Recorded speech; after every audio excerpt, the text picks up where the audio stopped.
Good morning students. Welcome back to my new video. In today's video we will do revision from chapter 16, the adverb. So now let's begin our class. What is an adverb?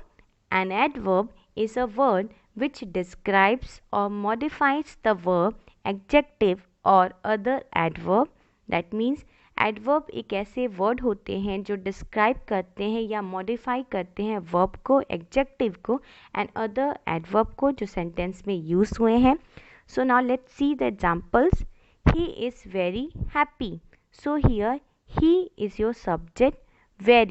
Very is your adverb here and happy is your adjective. So from first example you can say that very modifies the adjective happy because यहाँ पे very लिखा है. So very आपका एक adverb है and ये adverb modify कर रहा है adjective को because happy आपका एक adjective है. Sentence क्या कह रहा है? He is very happy. वो बहुत खुश है. वो कितना खुश है? वो बहुत खुश है. सो यहाँ पे एडजेक्टिव आपका मॉडिफाई हो रहा है. डेफिनेशन में हमने पढ़ा था कि जो एडवर्ब होते हैं वो डिस्क्राइब करते हैं या मॉडिफाई करते हैं वर्ब को जो सेंटेंस में यूज़ हुए या फिर एडजेक्टिव को या फिर अदर एडवर्ब को.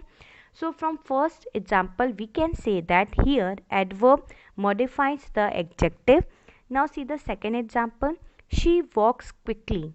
She walks quickly. वो कैसे वॉक कर रही है? क्विकली वॉक कर रही है. सो हियर वॉक क्या है? आपका एक वर्ब है एंड क्विकली आपका एडवर्ब है. So we can say that here quickly modifies the verb. यहाँ पे क्विकली मॉडिफाई कर रहा है वर्ब को. Now let's see the third example. I ran quite slowly. I ran quite slowly. So यहाँ पे जो क्वाइट है, क्वाइट आपका एक एडवर्ब है और यहाँ पे जो क्वाइट है वो मॉडिफाई कर रहा है एडवर्ब को बिकॉज हमने डेफिनेशन में ही पढ़ा था कि जो एडवर्ब होते हैं वो वर्ब को भी मॉडिफाई करते हैं, एडजेक्टिव को भी मॉडिफाई करते हैं एंड एडवर्ब को भी मॉडिफाई करते हैं. So by third example we can say that quite modifies the meaning of adverb slowly. Slowly आपका यहाँ पे एक एडवर्ब है एंड इसे मॉडिफाई कर रहा है quite. So in sentence 1, very tells us how happy he is. How happy he is. He is very happy. In sentence 2, quietly tells us how, in what manner she walks. In what manner she walks. She walks quietly. In sentence 3, quite shows to what extent I ran. So here from 3 examples we can say that thus an adverb is a word that modifies a verb, an adjective and another adverb. So ये 3 example से आप कह सकते हो कि जो adverb होते हैं वो ऐसे वर्ड होते हैं जो मॉडिफाई करते हैं वर्ब को, एडजेक्टिव को एंड अनदर वर्ब को. So now let's see the kinds of adverb. In your book there are 7 kinds of adverbs given. So the first is adverbs of manner, adverbs of place, adverbs of frequency, adverbs of degree, adverbs of time, interrogative adverbs and the last is relative adverb. So now let's see adverbs of manner. In adverb of manner the words are bravely, slowly, carefully, quietly, fast, etc. In adverbs of place the words are here, there, everywhere, up, down, near, far, etc. Adverbs of frequency the words are often, thrice, seldom, always, never, occasionally, etc. Here often means many times and thrice, you all know thrice means 3 times and seldom means not often means बहुत कम. Okay, really means you can say that कि कभी कभी. Okay, now let's see the next adverbs of degree.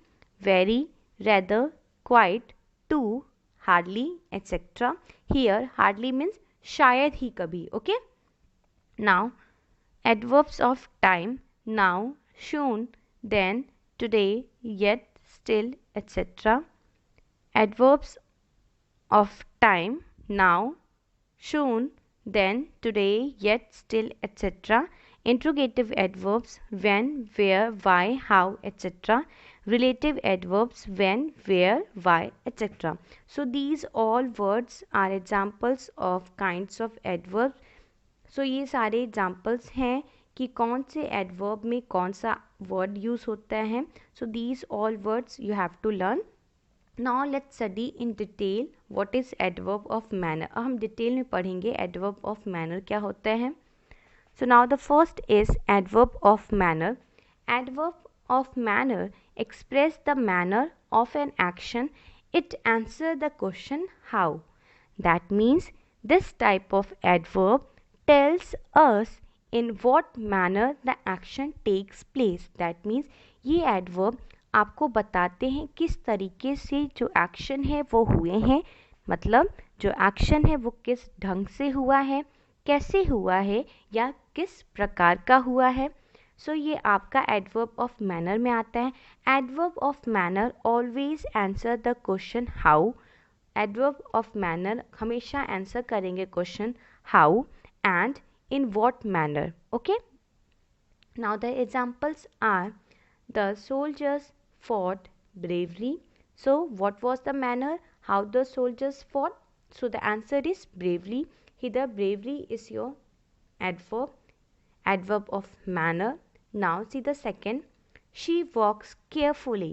She walks carefully. So here walk is your verb, and in the first sentence the soldiers fought. Fought is your verb here. She walks carefully. Walk आपका एक verb है. Carefully वो कैसे walk कर रही है, उसका कैसा मैनर है, कैसा ढंग है, केयरफुली वॉक कर रही है. सो carefully is your adverb of manner and walked is your verb here and she is your subject. Subject मतलब जिस सेंटेंस में जिसके बारे में बात हो रही है वो आपका सब्जेक्ट होता है. I read the book quietly. I read the book quietly. Here I is your subject, read is your verb here. Book, book आपका एक ऑब्जेक्ट है. ऑब्जेक्ट एक पार्ट होता है प्रेडिकेट का. Okay, now quietly. Quietly is your adverb of manner.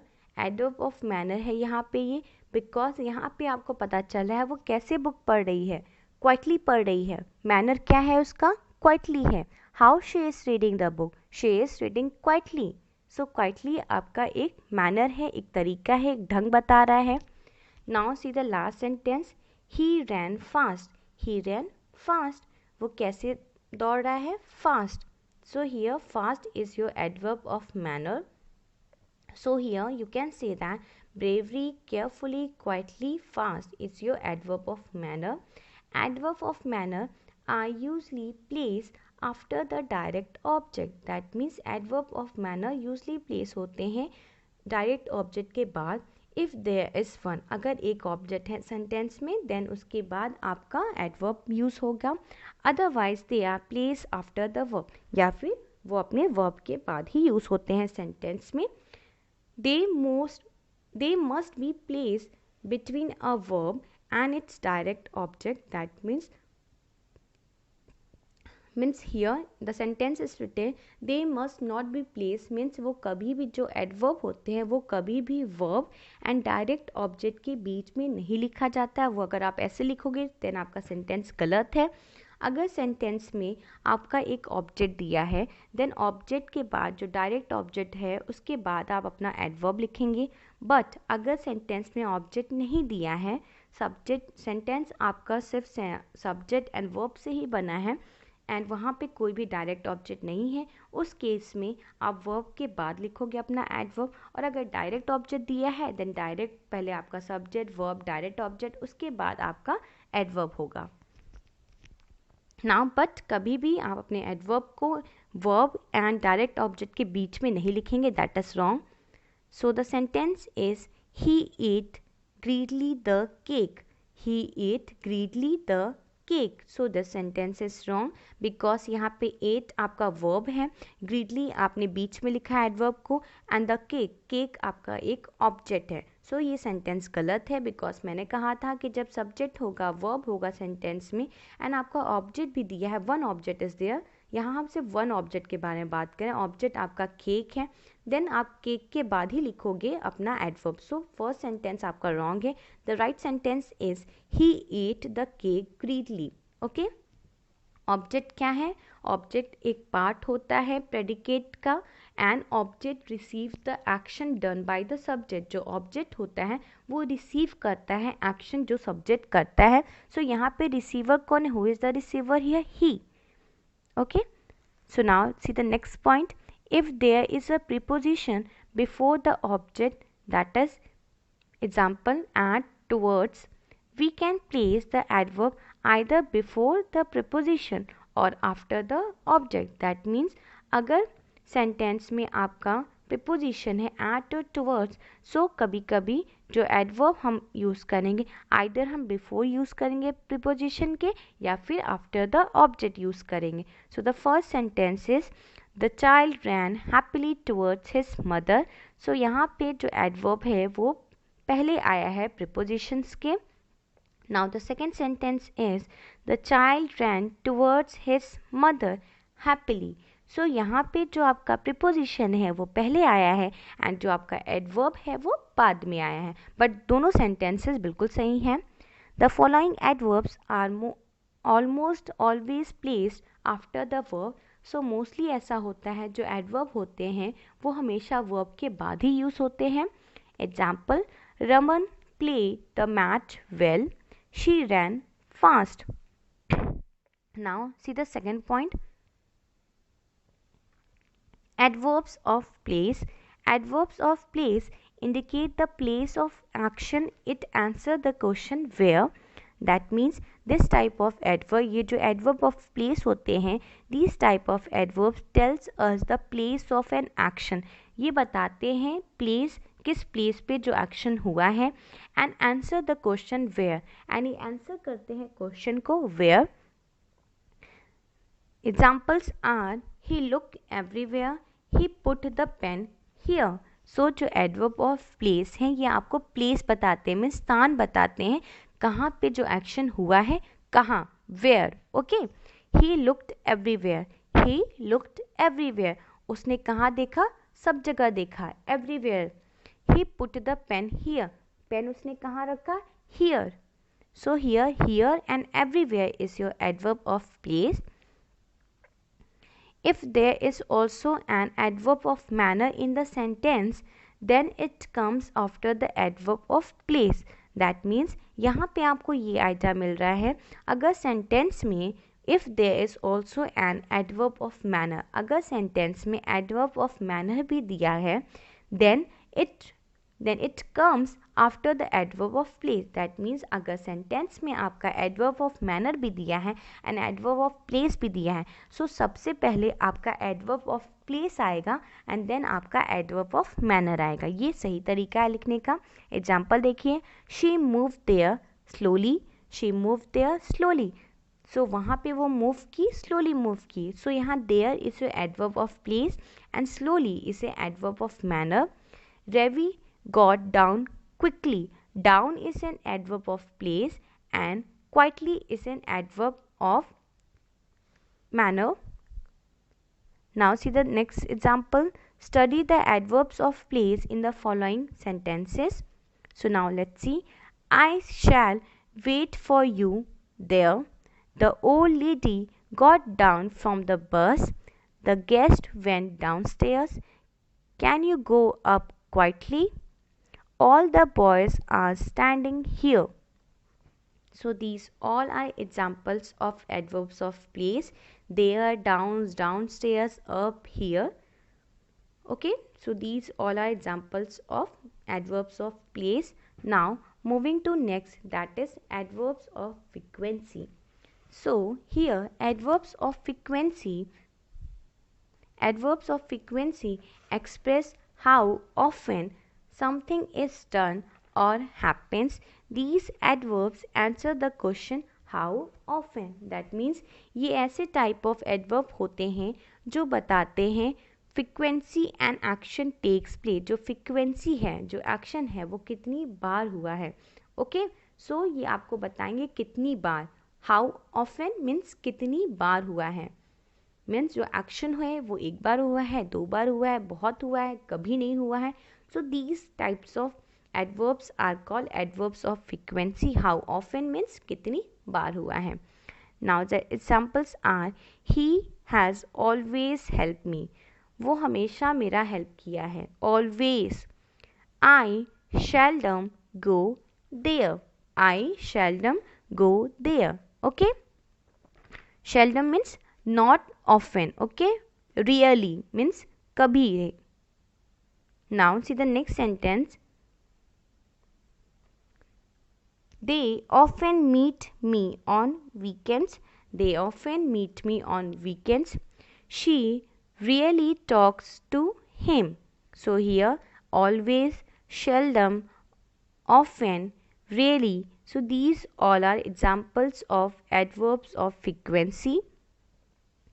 Now some commonly used adverbs of frequency are, जो बहुत ज़्यादा यूज़ होते हैं adverbs of frequency हैं, again, almost, ever, always, frequently, generally, hardly, ever, never, nearly, once, twice, occasionally, often, seldom, sometimes, monthly, weekly etcetera. So ये सारे example हैं frequency of adverb. Adverbs of frequency, adverb of frequency बताते हैं जो action है वो कितनी बार हुआ है.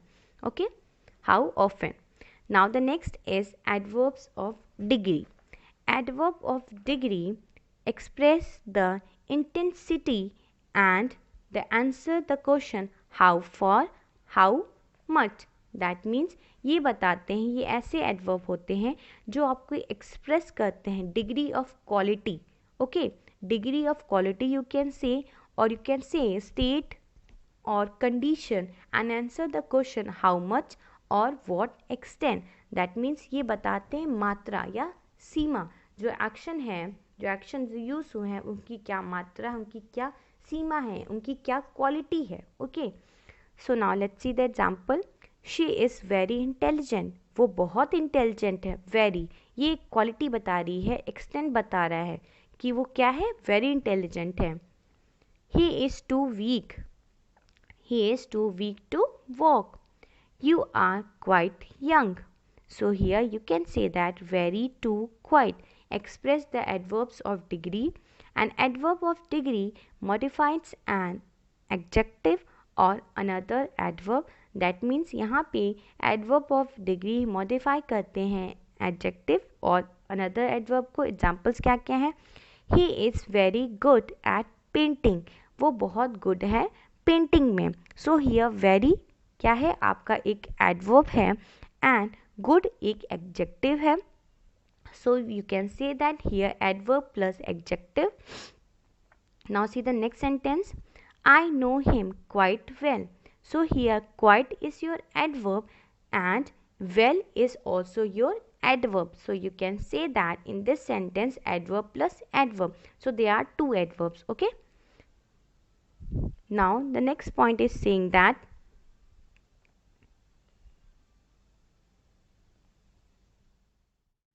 so now students, let's see the next point. The following adverbs of degree can modify verbs almost, nearly, hardly, scarcely, quite, just, etc.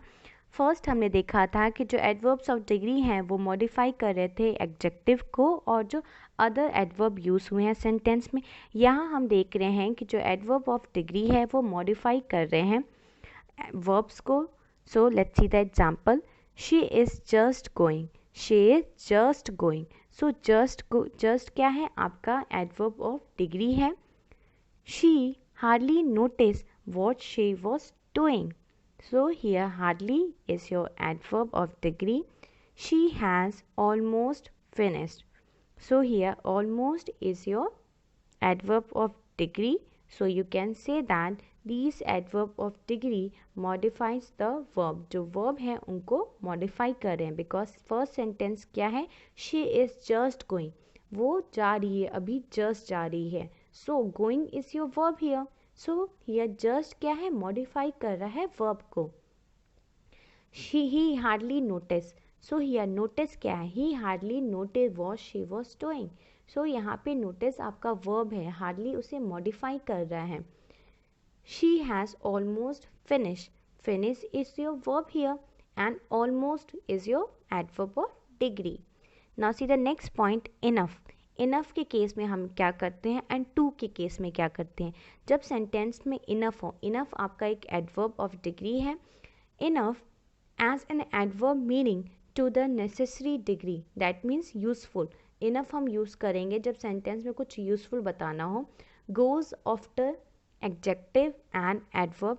जो इनफ है वो हमेशा एडजेक्टिव एंड एडवर्ब के बाद जाएगा. So let's see the sentence. That means पहले आपका adjective होगा सेंटेंस में या फिर एडवर्ब होगा, उसके बाद आपका इनफ यूज होगा. The sentence are the milk is hot enough. यहाँ पे जो आपका हॉट है, हॉट क्या है आपका यहाँ पे एडजेक्टिव है. इनफ, इनफ आपका एडवर्ब है एंड मीन्स यहाँ पे एडजेक्टिव के बाद आपका एडवर्ब आया है, इनफ आया है. He didn't work hard enough. So here hard is your adverb, adverb है यहाँ पे एंड इनफ आपका एक एडवर्ब है, एडवर्ब ऑफ डिग्री है. नाउ लेट्स सी टू के केस में. जब टू अगर हो सेंटेंस में देन हम क्या करते हैं. टू भी आपका एक एडवर्ब है. Too as an adverb meaning more than necessary और यूजफुल. दैट मीन्स अगर हमें बताना है कि बहुत ज़्यादा यूजफुल है, मोर यूजफुल. कम यूजफुल में हम इनफ यूज़ करते हैं, बहुत ज़्यादा यूजफुल में हम टू यूज़ करते हैं. It goes before adjective. ये हमेशा एडजेक्टिव एंड एडवर्ब के पहले यूज़ होते हैं. इनफ हमने देखा वो बाद में यूज़ होते हैं एडजेक्टिव एंड एडवर्ब के. टू हमेशा पहले यूज़ होता है. The milk is too hot. He works too hard. So यहाँ पे आप देख रहे हो फर्स्ट सेंटेंस में जो एडजेक्टिव है वो बाद में आया है एंड जो एडवर्ब है सेकेंड सेंटेंस में वो बाद में आया है. टू आपका पहले है.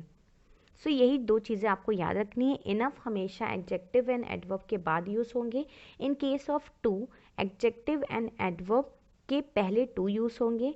Now let's move to adverbs of time.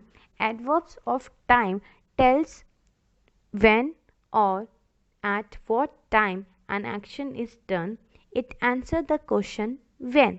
That means this type of adverb tells us the time of an action. ये बताते हैं time of an action, किस time पे action हुआ है. Okay, कब हुआ है.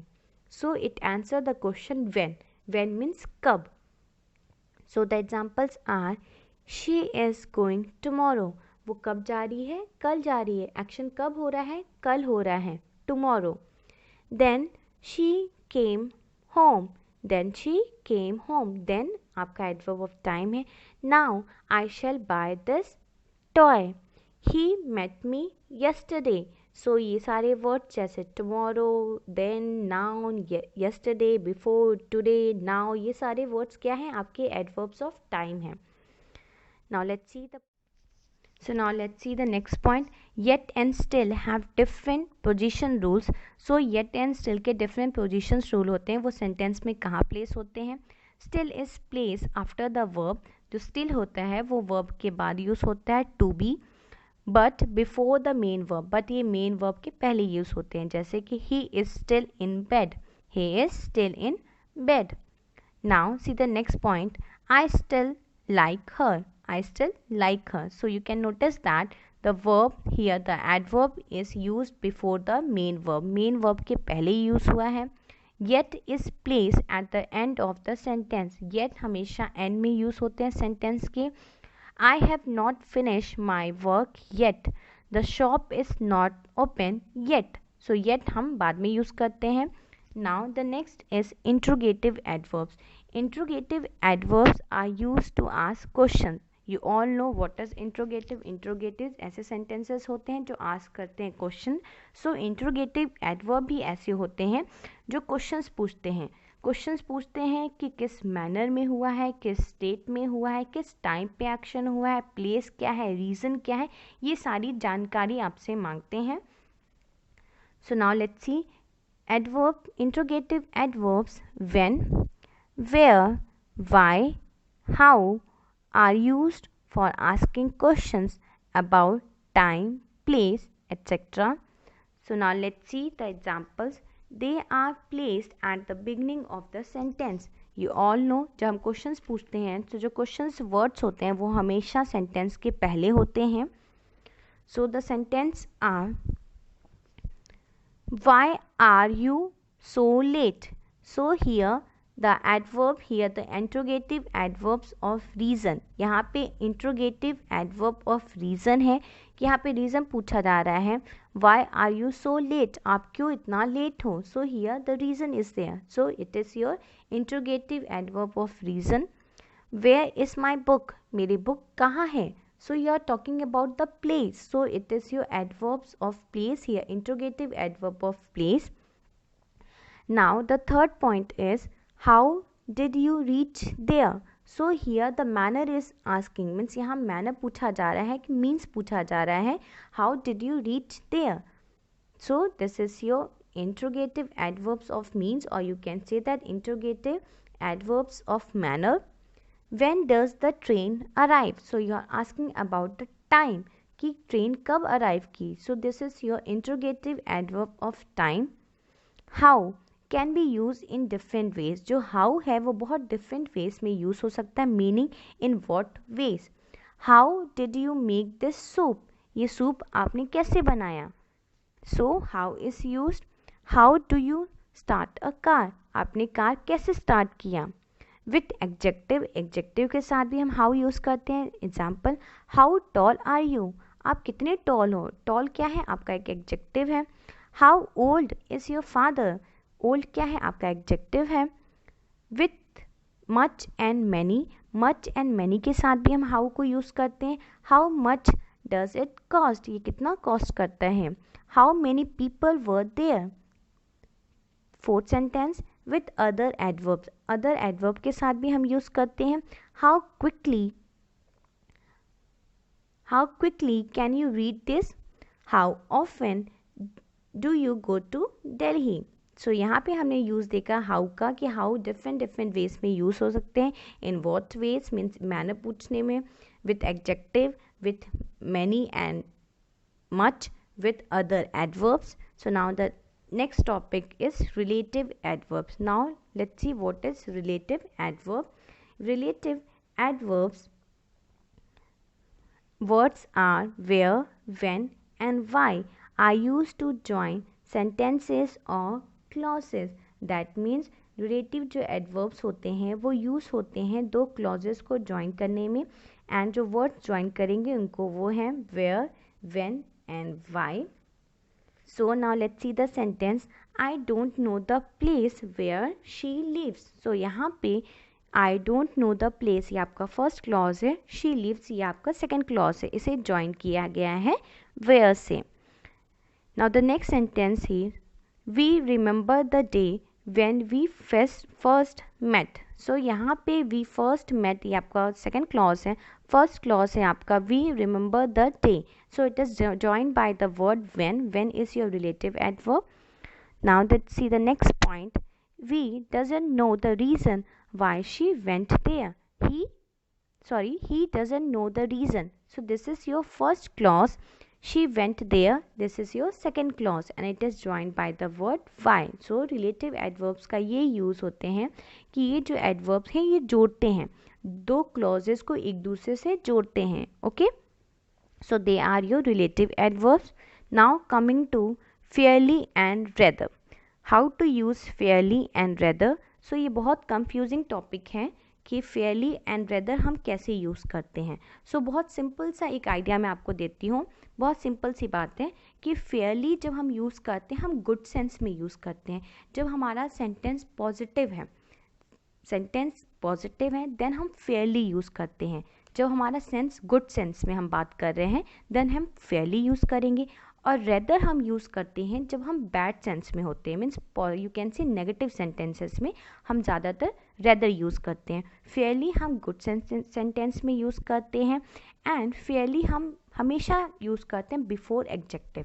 ओके, बिफोर एग्जेक्टिव हम फेयरली यूज़ करते हैं, रेदर भी हम एग्जेक्टिव के पहले यूज़ करते हैं।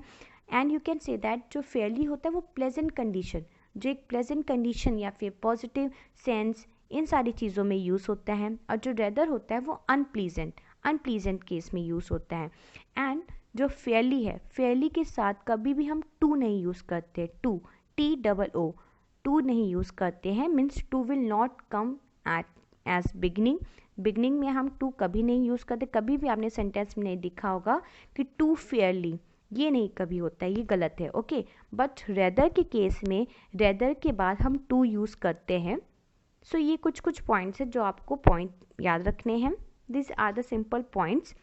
So now let's see what is given in your book. Fairly is used before positive adverbs and adjective if they are considered desirable. That means fairly हम positive adverbs and adjectives में use करते हैं, and they are considered desirable means they are considered pleasant. Now let's see the second sentence. Rather can be used for things either desirable और undesirable. That means rather हम use करते हैं either आपका sentence pleasant हो या unpleasant हो, या bad sentence हो या पॉजिटिव सेंटेंस हो, नेगेटिव हो या पॉजिटिव हो. So now let's see the sentence. The speech was fairly interesting. So this is your positive sentence. You have used fairly. The speech was rather boring. So यहाँ पे आपने क्या किया, आपने नेगेटिव सेंटेंस rather यूज़ किया, because जो sentence है उसका जो सेंस है ये बैड सेंस निकल के आ रहा है, फर्स्ट में गुड सेंस निकल के आ रहा है. Rather is used before comparative and too. That means rather हम यूज़ करते हैं कंपैरेटिव एंड टू के केस में.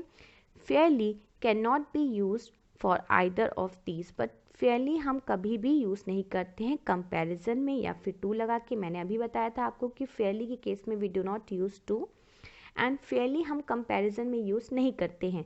जब हम एक दूसरे को कंपेयर करते हैं देन हम फेयरली नहीं यूज़ करते हैं. कंपैरिजन हम सिमिलर थिंग्स में अगर कर रहे हैं तो भी हम फेयरली नहीं यूज़ करेंगे, बट रेदर हम यूज़ करते हैं कंपैरेटिव में भी, कंपेयर करने के लिए भी. She is feeling rather better today.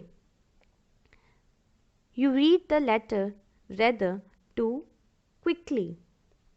Now see the next sentence. Rather can be used before certain nouns which describes an attitude towards a person. That means rather हम use करते हैं certain noun के साथ भी जो describe करते हैं एक attitude persons का. It is rather a pity to cut down these trees. He is rather a fool to give up a good job like this. Rather is used as an adverb of degree before verbs that expresses a feeling or an attitude of mind. That means rather है ये एक adverb of degree है, and ये हम before verbs use करते हैं जो express करते हैं feeling या attitude of mind को. I rather like this what. I rather like this what. I rather wish I had taken her advice. Okay, so now so students आपको कुछ points यहाँ पे याद रखने हैं कि जो फेयरली है वो हमेशा गुड सेंस में यूज़ होता है, एंड जो रेदर है वो बैड सेंस में ही मोस्टली यूज़ होता है. बट कभी कभी गुड सेंस में भी आप इन्हें यूज़ कर लेते हो, बट कुछ केसेस में. बट मोस्टली रेदर हमेशा नेगेटिव सेंटेंसेस में या अनप्लीजेंट कंडीशंस में यूज़ होते हैं. बट जो फेयरली है वो गुड सेंस में यूज़ होता है, बिफोर एडजेक्टिव यूज़ होता है. फेयरली एंड रेदर दोनों ही एडजेक्टिव के पहले यूज़ होते हैं, एंड रेदर के बाद हम टू यूज़ करते हैं, बट फेयरली में हम टू पहले यूज़ नहीं करते हैं. So now students I will end my class. If you have any doubt you can ask me in a comment section below the video, and don't forget to write your name, class with section for your attendance. Thank you students. Have a nice day.